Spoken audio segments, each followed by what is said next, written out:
viendo en sus pantallas, que representan, sin duda, una regeneración de la política en España, pero que todavía tienen mucho que demostrar. Que Rajoy reciba a Rivera es comprensible, ya que su partido es la primera fuerza opositora en Cataluña. ¿Pero debería reunirse con Pablo Iglesias? Lo vamos a ver en las 5W. Beatriz Rojo, buenas noches. Empezamos con el qué. Muy buenas noches, Gonzalo. Tras recibir este miércoles a Pedro Sánchez en la Moncloa, el presidente hará lo propio mañana con Albert Rivera y con Pablo Iglesias. Todos estos encuentros se enmarcan en el nuevo escenario que se ha abierto en nuestro país tras el desafío separatista puesto en marcha por el Parlamento catalán. Las reuniones son mañana a la 1 de la tarde y a las 4 respectivamente. Fechas a las que se suma una cita fundamental, el desbloqueo de la declaración separatista, frenada gracias a PP y Ciudadanos, pero que presumiblemente el próximo día 6 seguirá adelante. Rivera e Iglesias, Iglesias y Rivera, políticos jóvenes, representantes de lo que algunos llaman la nueva política. El catalán lleva 8 años plantando cara al nacionalismo en su comunidad. Se ha partido la cara, hablando claro, por defender lo que une a todos los españoles. Iglesias, en cambio, pese a ser el representante de la nueva izquierda radical, no solo no ha trabajado por la unidad de España, sino que ha dado sobradas muestras de no creer en ella. Y llegamos al cómo. Es por ello que cabe preguntarse de la idoneidad de que Rajoy reciba al líder de Podemos. Lo que está claro es que es necesario una unión, similar a la que han conseguido los independentistas, pero no para dividir, sino para unir. No para romper, sino para tender puentes. Pese a las diferencias entre PP, PSOE y Ciudadanos, la altura de miras es más necesaria que nunca. Es una empresa que no debería ser difícil, defender la Constitución, pero que a menos de 2 meses de las elecciones generales se antoja imposible. ¿Hace bien Mariano Rajoy en recibir a Rivera e Iglesias, los dos políticos de moda, pero que aún no tienen representación parlamentaria? Editorial con Eduardo García Serrano.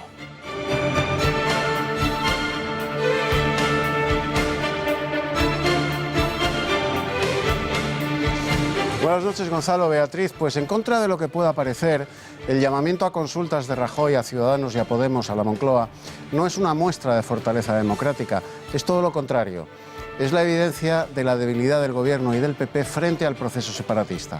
Ninguno de los dos partidos cuenta con representación en el Parlamento español, luego no cotizan legislativamente, son meros vaticinios en el suflé de las encuestas. Aún así, hay diferencias sustanciales entre ambos, pues es bien cierto que Albert Rivera sí puede, dada su larga experiencia de combate contra el separatismo en Cataluña, haciendo lo que el PP y el PSOE se negaron a hacer, asesorar a Rajoy sobre cómo hacer frente al desafío separatista. No así Pablo Iglesias, que ha pasado de las herricotabernas batasunas al Parlamento Europeo, jaleando el derecho a decidir y a la autodeterminación, y lo que es peor, justificando lo que él llama la lucha armada de ETA, o sea, el crimen y el terror.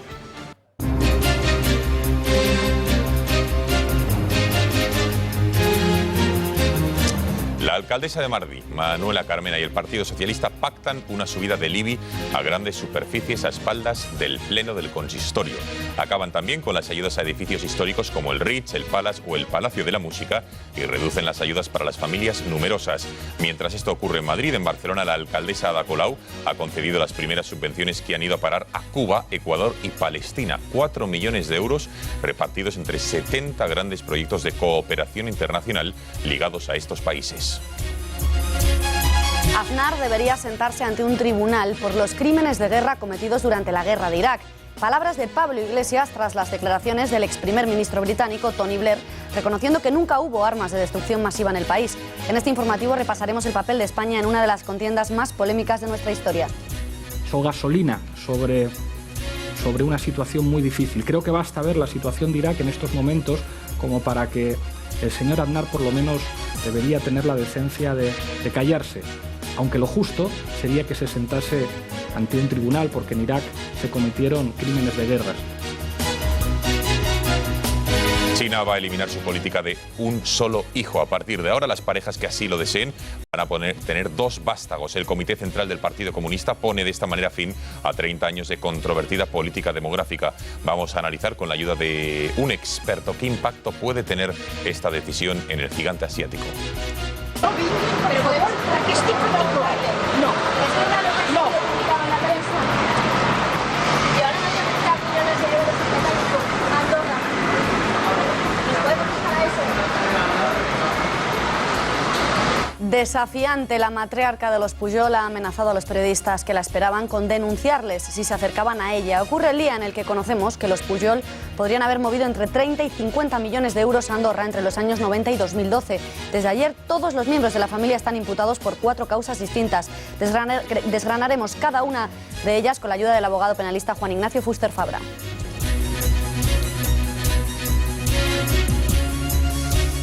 Y en los deportes, Juan Manuel Pérez Noya, buenas noches. ¿Qué tal? Buenas noches. Bueno, resaca del partido copero de ayer, un poco aburrido, ¿no? Sí, un poquito aburrido. La verdad es que se esperaba más de esos suplentes del Fútbol Club Barcelona que acudieron ayer para jugar esa eliminatoria de Copa a Villanueva de la Serena. Había mucha expectación en el pueblo extremeño. Sin embargo, como decimos, los suplentes culés no dieron la talla. En el tiempo de deportes veremos más información de este partido y también sabremos por qué ha tenido que declarar hoy Mascherano en los jugadores de Gavà declarándose culpable de un delito fiscal.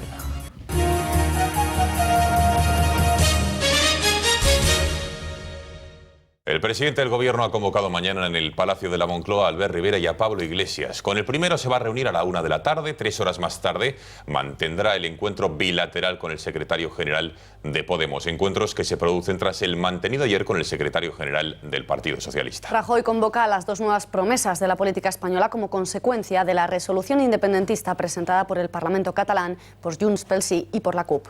Esta misma mañana Rivera ha mantenido una conversación telefónica con Rajoy para concretar el encuentro de este viernes. El líder de Ciudadanos ha manifestado al presidente su opinión sobre los posibles pasos que pueden dar ante el desafío secesionista y su firme apoyo en la defensa de las leyes democráticas y la unión de todos los españoles.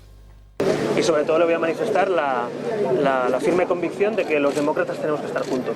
Y por tanto los que atentan contra la democracia, los que no respetan la democracia, los que no respetan las leyes democráticas, tienen que saber que gobierne quien gobierne España a partir del 20 de diciembre, cualquier gobierno de España va a tener unión y va a tener colaboración entre los diferentes partidos para que gobierne quien gobierne y no se encuentre una sola fisura entre los demócratas españoles. Eso se lo voy a trasladar al presidente de gobierno. La reacción de Pablo Iglesias ha sido a través de las redes sociales. El líder de Podemos ha confirmado el encuentro y su asistencia al mismo. Decía concretamente: me ha llamado Rajoy para reunirnos mañana. Le explicaremos que toca estar a la altura para un nuevo pacto de país con diálogo y democracia. Esto ocurre en Madrid. En Cataluña, la presidenta del Parlamento catalán ha asegurado que si el gobierno llega a aplicar el artículo 155 de la Constitución, ese que establece la potestad de intervenir una comunidad autónoma que vaya contra el interés general, dice Forcadell que sería un golpe contra la democracia. Eduardo, ¿cómo se podría aplicar este famoso artículo de la Constitución? ¿Cómo se ejecutaría y qué implicaría? Pues vamos a tratar de explicarlo. El artículo 155 de la Constitución se ha convertido en una suerte de jarabe de palo legal del que todo el mundo habla, al que todo el mundo apela y con el que los políticos, cada vez que lo mencionan, lo hacen con la boca chica y tentándose la ropa, porque es el que otorga al Gobierno la capacidad de suspender una autonomía cuando no cumpla las obligaciones impuestas por la Constitución y otras leyes del Estado. El desafío separatista se produce en un momento de interinidad del Gobierno de la Nación, pero aún así, de llevarse a cabo en sesión legislativa del Parlamento catalán, podría ser activado por la Diputación Permanente, que tiene todas las competencias del Senado, una vez disueltas las cámaras y convocadas las elecciones. De momento, el desafío separatista es solo una resolución planteada en la mesa del Parlamento catalán y, por lo tanto, no es firme, aunque el propósito de dicha proposición atente gravemente contra el interés general de España. Si llega a sustanciarse en una decisión legislativa firme, el 155 podría aplicarse de inmediato en un escenario de gravedad sin precedentes inmediatos. Suspensión de la autonomía, inhabilitación del presidente y procesamiento judicial de todos los implicados en la declaración de independencia.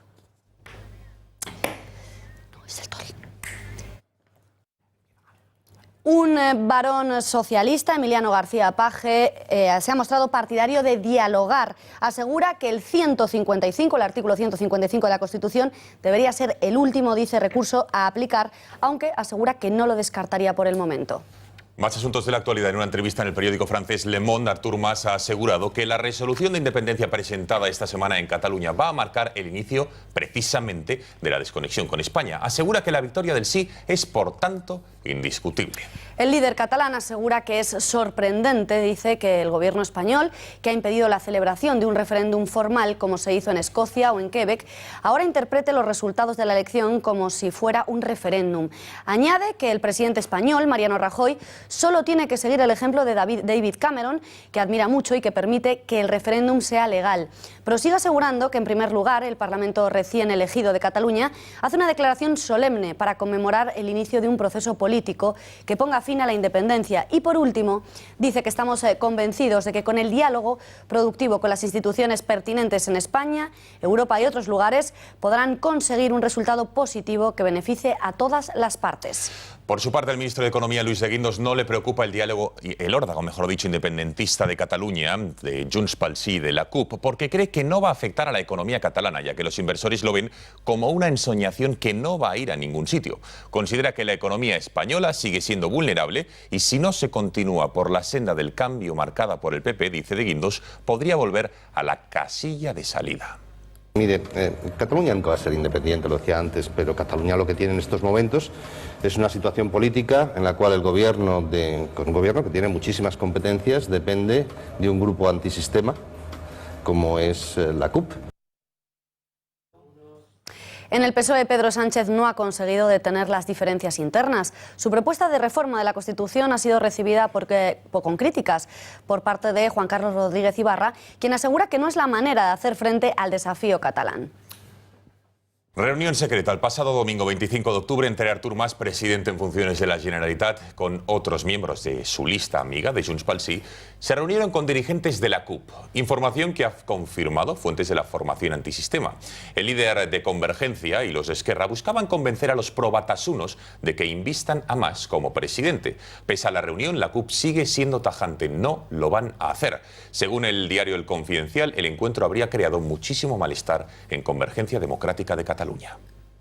Nosotros, ahora en serio, nosotros creemos que es absolutamente fundamental, en general, no en estas conversaciones, en cualquier tipo de conversación y sobre todo en política, mantener la discreción. Nosotros la hemos mantenido, nosotros somos discretos, no votaremos a favor de que el presidente del gobierno sea Artur Mas y ya está, esa es nuestra posición. Desde Esquerra aseguran que Artur Mas es el candidato, pero aseguran de cara a convencer a la CUP que su papel es menor, ya que es una candidatura unitaria en la que su protagonismo se ha diluido. Le decía en concreto Oriol Junqueras: Mas es nuestro candidato, pero comparado con la prevalencia de la causa, su papel y el de cualquier otro es necesariamente menor. Reunión entre el máximo líder de la ONU, Ban Ki-moon, con Mariano Rajoy en nuestro país. En esta cumbre que han mantenido ambos líderes se ha hablado de la situación europea, pero sobre todo también de la situación que se vive en nuestro país y el desafío y el órdago independentista catalán. El presidente del gobierno, delante del señor Ban Ki-moon, ha afirmado textualmente que las ensoñaciones de Artur Mas no caben en la ONU. Le escuchamos. Quienes desprecian o ignoran las normas por las que se rige la convivencia en los Estados democráticos y de derecho, violentan también los principios básicos consagrados en la Carta. Imágenes, como ven, del patriarca de la familia Pujol. Jordi salía del coche esta mañana en dirección a su domicilio. La noticia de hoy es que, según fuentes de la lucha contra el fraude fiscal procedente de Andorra, la familia Pujol habría ingresado durante los últimos años 31 millones de euros en efectivo en diferentes bancos del Principado. Desafiante, la matriarca de los Pujol ha amenazado a los periodistas que la esperaban con denunciarles si se acercaban a ella. Ocurre, como les decíamos, justo el día en el que conocemos que los Pujol podrían haber movido entre 30 y 50 millones de euros a Andorra. Pero podemos que estic particular. No. No. La prensa. Y ahora no se 30 millones de euros a Andorra. ¿Nos podemos fijar a eso?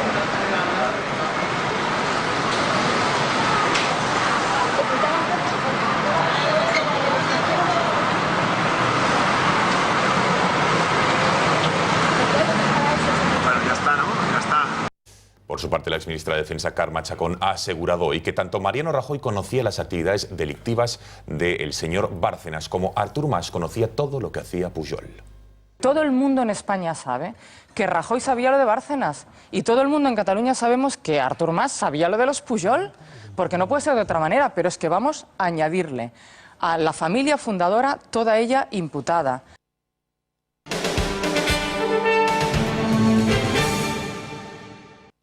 El 20 de diciembre nos jugamos algo tan crucial como retroceder o seguir avanzando. Con esta tajante información, el PP trata de llamar la atención de sus votantes a través de su página web de campaña Participa en Serio.es, en la que el presidente, lo están viendo en sus pantallas, invita a todos los españoles a comparar los distintos programas de los partidos, profundizar en los datos y comparar las propuestas. La plataforma online irá creciendo a lo largo de la campaña e irá recogiendo de manera paulatina toda la actividad política del Partido Popular durante la campaña electoral.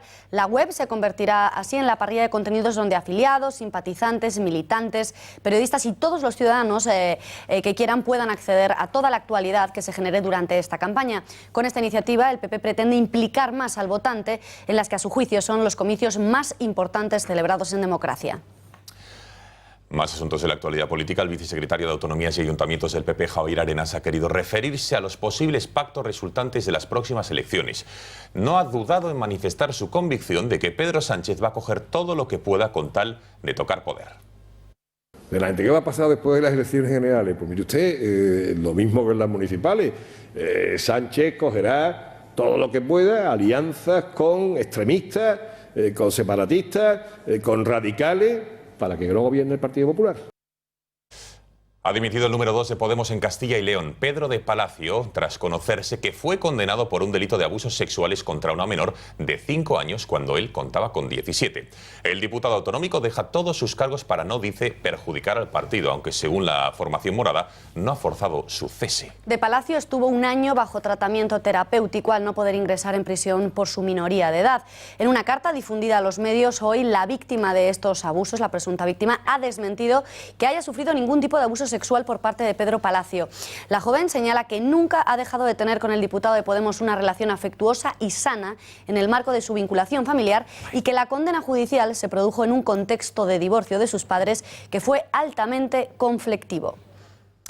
A estas horas, el secretario general del partido no ha valorado la dimisión de uno de sus pesos pesados, pero sí ha retado a la vicepresidenta del Gobierno, Soraya Sáez de Santamaría.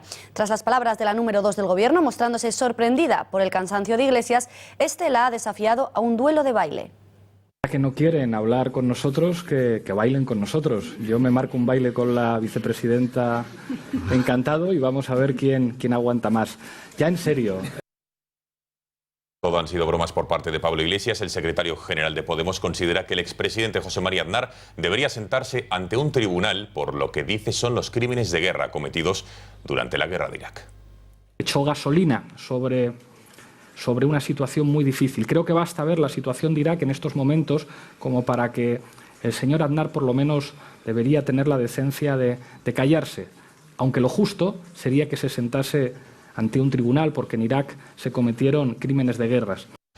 Más asuntos. Manuela Carmena y el Partido Socialista han pactado una subida del IBI a grandes superficies a espaldas del Pleno de la capital. Un acuerdo con el que van a permitir también el fin de las ayudas a edificios históricos, como por ejemplo el Ritz, el Palace o el Palacio de la Música, y van a reducir las subvenciones a las familias numerosas. Mientras esto ocurre en Madrid, en la ciudad condal, la alcaldesa de la ciudad, Ada Colau, ha concedido las primeras subvenciones que han ido a parar a Cuba, Ecuador y Palestina. 4 millones de euros repartidos entre 70 proyectos de cooperación internacional ligados a estos países. Por supuesto. Si no continuamos por el camino que hemos llevado a cabo, pues volveremos a la casilla de salida.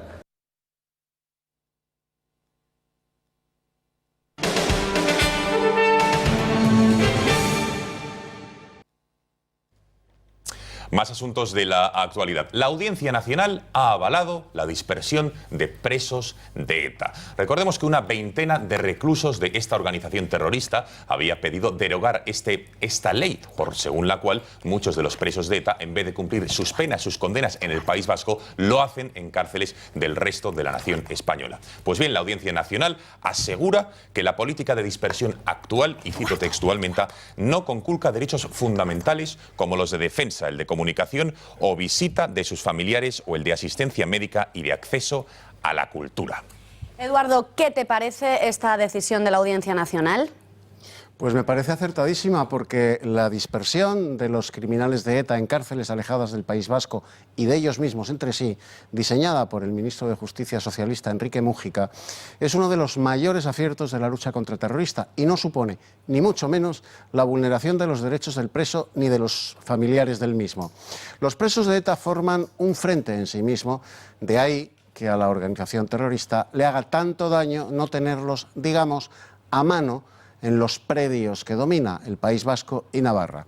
Cuanto más alejados estén, más difícil es mantener el contacto con ellos para darles órdenes y consignas, además de que el alejamiento propicia, algún caso se ha dado, la desintoxicación del preso y su alejamiento de la banda.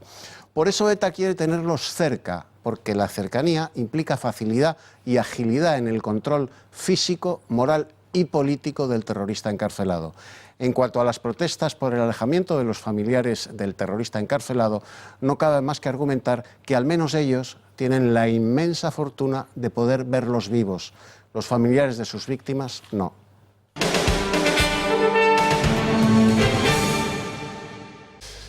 China va a eliminar su política de un solo hijo. A partir de ahora, las parejas que así lo deseen van a poder tener 2 vástagos. El Comité Central del Partido Comunista pone de esta manera fin a 30 años de controvertida política demográfica. La reforma, anunciada en el mismo día en el que el régimen comunista aprueba su 13º plan quinquenal, supone un paso más en la relajación de las estrictas políticas demográficas. En 2013, recordamos, ya se amplió el número de excepciones en las que un matrimonio podía tener un segundo hijo. Se trataba de las parejas urbanas en las que uno de los cónyuges fuera hijo único. En ese caso podían tener un segundo descendiente. Hay que recordar que la política del hijo único se puso en marcha en el año 1979 para reducir los problemas de superpoblación del gigante asiático y, según los expertos, ha servido para evitar que la población actual del país fuera actualmente de 1.700 millones de habitantes frente a los 1.300 actuales.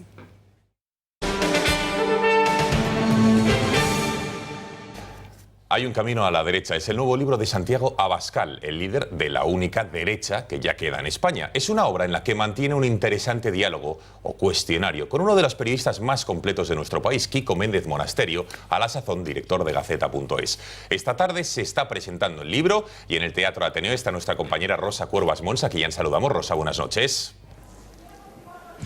Buenas noches, pues efectivamente estamos en el Ateneo de Madrid, donde se está presentando este libro Hay un camino a la derecha, de Santiago Abascal, una conversación con Quico Méndez Monasterio. Yo no aguanto más aquí. Es más o menos lo que pensó Santiago Abascal cuando empezaron a producirse las excarcelaciones de Tarras tras el fin de la doctrina Parot. Y se fue del Partido Popular y emprendió un camino que le llevó poco después a ser presidente de Vox, ni más ni menos. El protagonista del libro que nos acompaña esta noche, don Santiago Abascal. El otro día escribía en su cuenta de Twitter un tuit durísimo para Mariano Rajoy por la cuestión catalana. ¿Qué mensaje le diría desde este camino de la derecha que ha recorrido? Pues yo le diría lo mismo, pero en realidad no desde el camino de la derecha, desde el camino del patriotismo, desde el camino de la defensa del imperio de la ley. Esto debería decírselo también la izquierda, la derecha, cualquier español que quiera que España permanezca. Y le diría lo mismo, que despierte de una vez y que cumpla con su puñetera obligación, que es lo que no está haciendo, que aplique el artículo 155 de la Constitución, que nos defienda, que defienda lo que es nuestro, lo que nos pertenece, que no deje que se pudra más esta cuestión, que actúe de una vez, que necesitamos ponernos colorados en una ocasión para no ponernos ciento amarillo, para no perder la unidad nacional. Es urgente dar una respuesta muy beligerante. Y si lo hace, tendrá nuestro apoyo. Nosotros hemos sido muy duros criticando a Mariano Rajoy. Yo lo he hecho permanentemente. Pero si el presidente cumple con su obligación y aplica las leyes, apoyaremos esa acción del presidente. Conversaciones como esta, muy parecidas, son las que se han tenido para dar a luz a este libro, que se titula Un camino a la derecha, pero que bien podía titularse Conversaciones de madrugada, ¿no? Quico Méndez Monasterio, el otro protagonista de la obra. Pues sí, podría titularse de madrugada y de muy entrada a la madrugada. Además me está sonando el teléfono. Bueno, estos son cosas del directo. Pero porque nunca es tan escueto de respuestas. Ya me hubiese gustado a mí que diesen respuestas tan concretas y tan breves. Así que hemos quitado muchas horas al sueño, que no es lo que hace Gonzalo Vans. Gonzalo Vans acaba el telediario y ya se va a dormir. Yo he tenido que quedarme muchas horas más para hacer este libro, pero creo que ha merecido la pena. Muy bien. Don Santiago, ¿qué mensaje le mandaría a tanta gente que hay en el PP que ha elevado incluso críticas a sus líderes? Desde fuera, ¿cómo se ven las cosas para alguien que ha estado dentro? Bueno, yo estoy muy lejos de la dirigencia del PP y muy cerca de su militancia, de la gente que vota al Partido Popular, con mucha esperanza, pero yo creo que últimamente de una manera muy equivocada. Creo que hoy sus líderes están haciendo que esa buena gente se conduzca solo por el miedo, para elegir entre el mal mayor y el mal menor. Y yo lo que les pediría es que sean valientes. Les pediría que no se dejen llevar por estos miedos que les quiere meter el presidente. Porque si tienen miedo, van a verse condenados a algo muy grave, que es a no tener representación en la próxima legislatura. A que haya 350 diputados en el Congreso, da igual con qué siglas, y que ninguno defienda todas esas cosas en las que ellos creen. Que ninguno defienda el imperio de la ley, la unidad nacional con claridad, el derecho a la vida. Que ninguno defienda nuestras tradiciones, la identidad de España. Esas cosas van a dejar de defenderse si votan con miedo, eso les diría. Muy bien. Pues estas son las declaraciones de Santiago Abascal en un libro, por cierto, prologado por don Amando de Miguel, que Gonzalo Bea lo tenemos aquí. Así que ya para despedir esta conexión en directo, don Amando, ¿cómo ha sido prologar este libro? Y muy brevemente, que nos quedamos sin tiempo, ¿cómo lo describe? Un pistoletazo, en fin, algo que no se puede uno negar. A ver, me ha costado 40 años escribir este prólogo. ¿Sí? Lo digo para que los lectores lo lean pensando eso, que me ha costado 40 años. ¿Y cómo lo describiría el libro? Muy rápido. El libro, es que si no, no lo van a comprar, ¿no?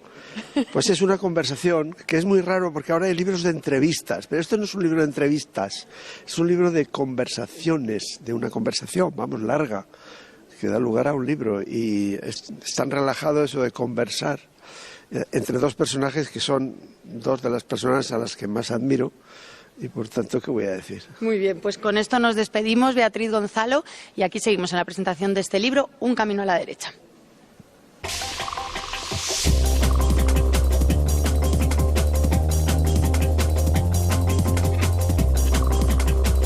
Vamos a empezar por la... Bueno, ya toca la habitual sección semanal, el corruptómetro. Saludamos ya a Juan Ignacio Fuster Fabra. Muy buenas noches. Buenas noches. Muy buenas noches. Bueno, la actualidad, sin lugar a dudas, manda hoy más que nunca y tenemos que hablar de la macrooperación que se llevaba a cabo en las últimas horas, en el día de ayer, sobre todo contra el plan Pujol. Vayamos por partes, señor Fuster Fabra. ¿Por qué cree que se llevó a cabo, a instancias de quién era y qué buscaban los agentes de la policía, la UDEF? Porque vimos bastante espectacularidad en la misma, ¿no? Bueno, es una operación que la requería, porque al fin y al cabo lo que estaba buscando la UDEF, y era muy importante, era, tras una información que tenía de que en este caso el mayor de los hijos de la familia Pujol Ferrusola estaba en casa de Jordi Pujol y de Marta Ferrusola, le buscaban precisamente a él, a Jordi Pujol Soleil. ¿Cuál ha sido al final la cuestión fundamental de la entrada y registro? Pues averiguar documentos, información, datos que sostuviera pues, precisamente las investigaciones que se están llevando por blanqueos de capitales, por casos de corrupción, por tráfico de influencias, por los múltiples delitos al final que se han ido imputando, en este caso, al primogénito de la familia Pujol. Juan Ignacio, la UDEF ha calificado a la familia Pujol incluso de grupo organizado. ¿A qué cree que se refiere con esta definición? Y por otro lado, ¿cree usted que los hermanos conocían de los delitos del resto de los miembros de su familia? Bueno, yo creo que no es descabellado al final calificarlo de esta manera, porque no tenemos que olvidarnos que al final todas estas causas y todas estas investigaciones que se están llevando con los diferentes hermanos y con los progenitores de los mismos sí que tienen alguna cierta conexión. Tenemos conexiones como Andorra, tenemos conexiones como comisiones que se están pagando o supuestamente se han pagado con unos porcentajes determinados a una familia que, no nos olvidemos, ha estado durante muchos años en el poder en Cataluña y que es verdad que puede existir una cierta relación respecto a la manera de operar, a la manera de gestionar y a la manera de evadir supuestamente estos capitales.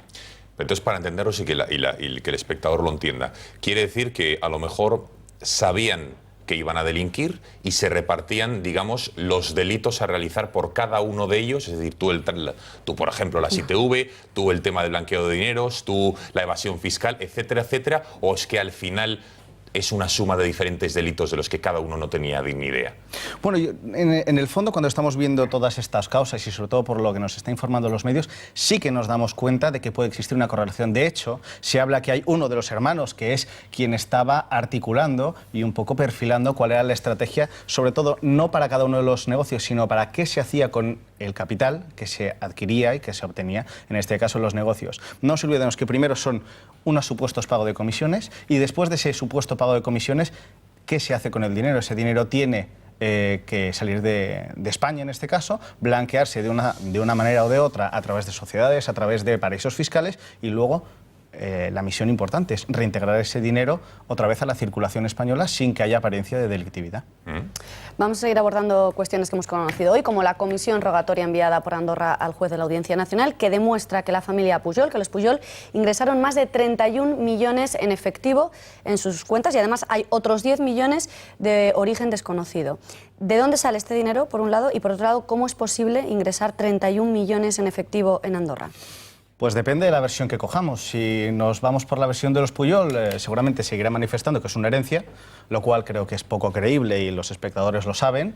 Y por otro lado, lo que sí que es más factible, pensemos que han estado durante mucho tiempo en el poder en Cataluña y que se habla de que ha habido muchas comisiones y que ha habido muchos negocios, en este caso con tráfico de influencias, con adjudicaciones de contratos en particular, y que pueden haber adquirido ese dinero en efectivo y tenerlo en efectivo. ¿Cómo se ha podido llevar a Andorra? Pues no es tan surrealista. Pueden haberlo hecho ellos físicamente. ¿En maletines? En maletines y haberlos pasado. Se habla incluso de bolsas de basura, ¿no? Que se ha llevado también lleno de billetes de 500. Surrealista, ¿no? O sea, imaginarse bolsas de basura en los maleteros de los coches, entiendo, yendo al banco, vamos, llama la incluso atención. Se pueden utilizar correos, no es nada extraño en el tráfico de dinero entre España y Andorra. Sí que es verdad que se ha visto en alguna ocasión que se ha podido utilizar algún correo, alguien que se encargue de llevar el capital de un Estado, en este caso el español, a Andorra, que es un paraíso fiscal. Habla mucho en condicional, dice usted la versión de los Pujol, los hechos, pero ¿usted qué versión cree?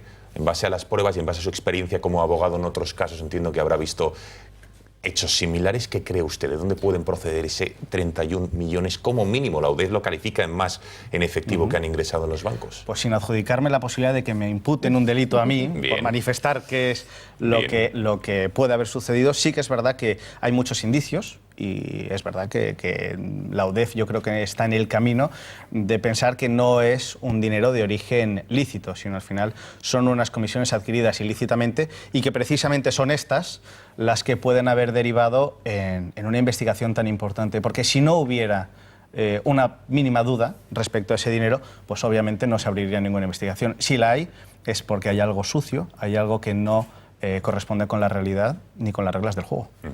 Vayamos ya a los hijos. Pera y Jordi han sido imputados y citados a declarar para el próximo día 13 de noviembre por un delito, acusados de blanqueo de capitales. ¿Qué es? Vamos a explicar a los espectadores qué es el blanqueo de capitales y qué penas lleva aparejadas. El blanqueo de capitales es, vamos a llamarle el paradigma de los delitos de corrupción. Al final, el blanqueo de capitales no deja de ser sino una serie de operaciones y de gestiones que se realiza con un capital que viene de origen ilícito, como pueden ser unas comisiones adquiridas de manera fraudulenta o incluso derivado de delitos fiscales, en el cual ese dinero se saca, por ejemplo, al extranjero, a un paraíso fiscal, y se realiza una serie de actividades a través de empresas, a través de sociedades, incluso a través de testaferros, en las cuales ese dinero que es de origen ilícito se le intenta dar una apariencia de dinero legal y se vuelve a insertar en el marco del sistema jurídico español, en el sistema económico, sin ningún tipo de apariencia ilegal. Las penas aparejadas, en este caso el blanqueo de capitales, llevan penas aparejadas de prisión, hasta 6 años de prisión por cada uno de los delitos, y penas, en su caso, si fueran cargos públicos o fueran personalidades públicas, penas de inhabilitación. No podrían ejercer precisamente su cargo en el tiempo que estableciese el juzgado, porque obviamente ese puede haber sido uno de los mecanismos para reducir comisiones y blanquear el dinero. Hablamos de Pera y Jordi. Al primero, Pera, que, como decíamos, se le ha imputado ese delito de blanqueo de capitales. Ayer se le encontró en esos registros de la UDEF 96.000 euros en efectivo en su domicilio. A una persona que supuestamente blanquea, desde luego es como de novato, ¿no? O sea, me refiero, o sea, ¿cómo se le puede pillar a una persona que supuestamente ha delinquido? Y a usted, como abogado, ¿a qué le huele que tenga 96.000 euros en cash en su casa? Si cojo la ley en la mano, el mero hecho de tener dinero en efectivo no implica ningún delito. Es decir, por tener 96.000 euros no pasa absolutamente nada. ¿Dónde está el quid de la cuestión? Pues que al final está siendo investigado y está siendo inspeccionado, en este caso por la UDEF, y tiene que demostrar, en este caso el investigado, que será Pera, tendrá que demostrar de dónde han salido esos 96.000 euros. Casi me apostaría con usted, don Gonzalo, que va a ser derivado de una herencia. Pero por entendernos, si a usted o a Beatriz o a mí podemos tener 96.000 euros en cash en nuestra casa y si no tenemos ninguna sospecha o investigación en curso, no es ilícito, no es ilegal. No hay ningún límite. No hay ningún límite. De hecho, la ley no marca el límite de tener dinero en efectivo en casa. Incluso en nuestro entorno podemos conocerlo. Hay gente mayor que no está acostumbrada a los bancos y que tiene dinero en casa. La cuestión está en ese dinero. En el caso que uno esté investigado por blanqueo de capitales, por delitos de corrupción, como conoce la gente, si ese dinero puede ser adquirido de una manera ilegal, o puede haber sido adquirido de una manera ilegal o no. ¿Qué es lo que tiene que hacer en este caso el investigado? Demostrar de manera fehaciente que ese dinero es de origen legal y no ilícito. Señor Fuster Fabra, vamos a ir desgranando poco a poco los delitos de los que se acusa a todo el clan. Comenzamos, si le parece, por los padres. Jordi Pujol, ¿de qué se le acusa? Bueno, va a ser largo, porque realmente tanto Jordi Pujol como Marta Ferrusola, en primer lugar, tienen prácticamente todos los delitos de corrupción. Como gran experto y conocedor de la tele, sabe que el tiempo es limitado y estamos en la recta final del informativo, así que le animamos a su gran capacidad de síntesis. Los padres: cohecho, tráfico de influencias, blanqueo, delito fiscal, malversación de caudales públicos, prevaricación y falsedad documental, y todo eso se les añade los hijos, que serían Jordi Pujol también, Marta Pujol también, Josep Pujol únicamente imputado por blanqueo de capitales, Pere Pujol también todos los delitos que hemos mencionado antes, Oriol Pujol 2 delitos, que sería cohecho y tráfico de influencias, Mireia Pujol todos y Oleguer Pujol blanqueo de capitales y delito fiscal. Más rápido imposible, don Gonzalo. Vale, entonces ahora vamos a desarrollar la recuestión. ¿Cuál de todos estos delitos los podríamos enumerar por orden de importancia o de gravedad? Yo creo que prácticamente todos los delitos tienen la misma importancia. Al final van aparejados penas de prisión y penas de inhabilitación y multa. Es muy importante porque estos delitos puede que se le impute a día de hoy uno nada más, por ejemplo, o dos, a Oriol Pujol se le impute cohecho y tráfico de influencias, pero no es descabellado que a medida que avance el procedimiento judicial se le puedan imputar otros delitos, como sea el de blanqueo de capitales o incluso falsedad documental. En su opinión, considera, vaticina que veremos alguno de los Pujol entre rejas? Lo que me gustaría es una cuestión, básicamente porque si se demuestra que hay una culpabilidad, es importante que se demuestre que la justicia funciona y que es verdad que puede existir en este caso una posible condena. ¿Pero lo que cree que va a pasar? Y lo que creo que va a pasar, pues le voy a ser muy sincero, si empieza a haber medidas cautelares, empieza a haber movimiento por parte del juzgado y empieza a ver que se embargan bienes, que en este caso se anotan preventivamente las cuentas y se realizan una serie de actos que vayan encaminados a asegurar esas responsabilidades que tiene la familia Pujol, en principio por la investigación, pues espero que sí, espero que la respuesta sea positiva. Don Juan Ignacio Fuster Fabra, muchísimas gracias un jueves más por haber estado en este informativo y muy buenas noches. Buenas noches, muchas gracias.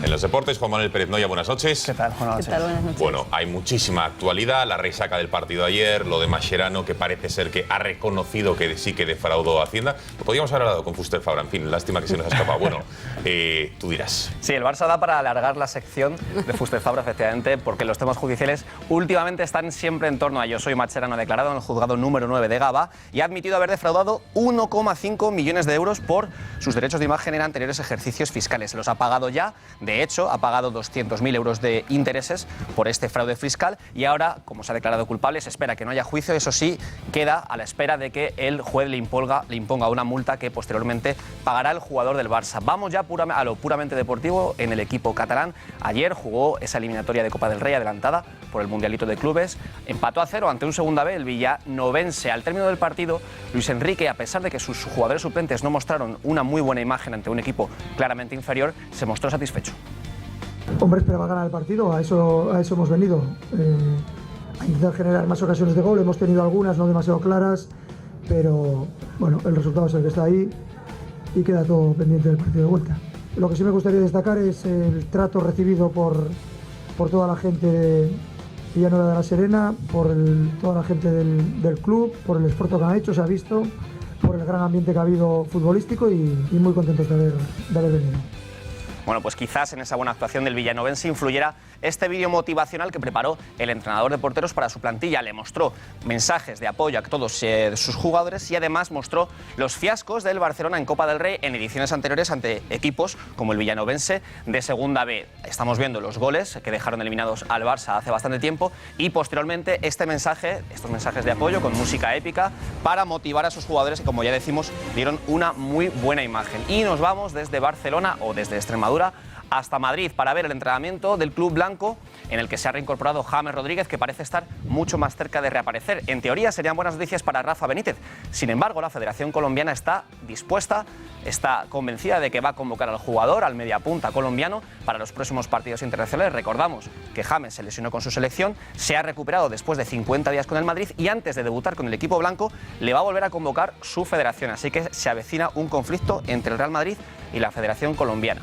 El Real Madrid ayer tuvo la entrega de los Audis oficiales a la plantilla. En ese acto privado, no como otros años, Florentino Pérez se personó para mandar un mensaje de apoyo a Rafa Benítez.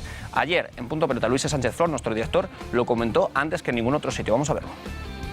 El presidente del Real Madrid se ha reunido con Rafa Benítez, se ha reunido con algunos jugadores y Florentino Pérez ha felicitado a la plantilla, pero ha felicitado en especial a Rafa Benítez y le ha dicho que enhorabuena Rafa, has salido reforzado por los resultados de la pasada semana y ahora lo que tenemos que hacer es demostrar la próxima semana en 2 partidos muy difíciles que seguimos una línea de regularidad y de buen trabajo. O sea, mensaje de apoyo y de refuerzo de Florentino Pérez a Rafa Benítez y a la plantilla. Bueno, pues de pelotazo, en este caso de Pedro Pablo San Martín, no todo son buenas noticias en el Club Blanco, por lo menos según la información que dijo anoche en exclusiva en Punto Pelota. Hay malestar en el Club Blanco con Gareth Bale por ese viaje que hizo a Londres para ver la premier de James Bond. Se pilló un avión después de su sesión de masaje, está lesionado. Teóricamente ha de estar en reposo. De cualquier manera, pero seguramente no tomando un avión, yéndose a Londres para ir a una premier de 007 o similar. Porque nadie se podía explicar que alguien hubiera autorizado ese viaje. ¿Estaba autorizado? Por José Ángel. Pues alguien lo había autorizado.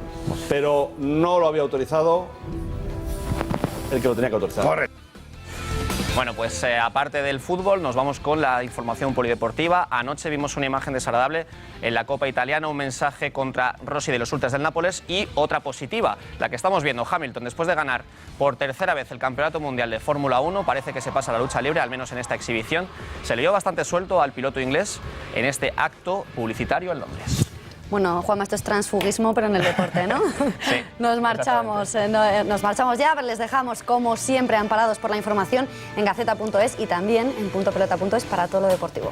Señores, muchísimas gracias por su confianza, ya lo saben, la información vuelve mañana puntualmente a las 8 de la tarde. Que pasen una muy buena noche. Adiós.